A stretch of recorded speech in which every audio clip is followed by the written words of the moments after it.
संयुक्त कृषक संगठन उपदेष्टा मंडली सदस्य रमेश महापात्र आज भटली ब्लॉक कृषक परिवार तरफ गोटे मीटिंग बसला।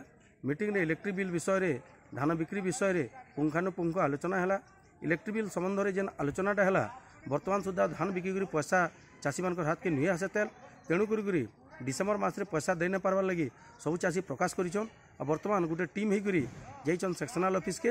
आमर अनुरोध होउछि आम धान बिकी सारा पर जहाँ पार्बू आम चाषी मैंने इलेक्ट्रिक बिल हिसाब से किसी पैसा देवार लगी प्रस्ताव करिछन। एवं द्वितीय कथा होउछि जदि जबरदस्ती लाइन काटबे ताले गोटे भयंकर आंदोलन हवा ये प्रकार भी निष्पत्ति होइछे। आम जेन दाबीटा मूलरू कृषक संगठन तरफ उठाऊँ जलसेचन आधार इलेक्ट्रिक बिल नियाजो बोलिकी जदि जलसेचन आधार इलेक्ट्रिक बिल नहीं नेबे आज्ञा ताहले आमर प्रोडक्शन ऑफ कॉस्ट जेन आमर उत्पादन खर्च जेन धान हो कृषिजात द्रव्य हो ता बहुत टंका हेबार लगी चाषी मैंने ताके हजम कर नहीं पार्बार चाषी मैंने ताके ग्रहण कर नहीं पार्बार।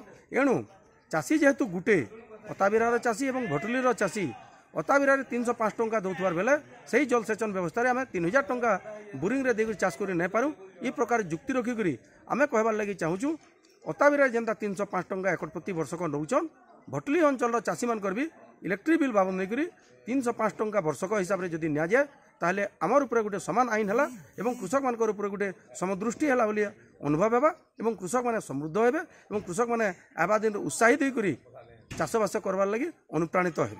बरगढ़ मोना साहू रिपोर्ट बरगढ़ टाइम जेकोसी न्यूज देवार लगी आमर नंबर के फोन करूँ।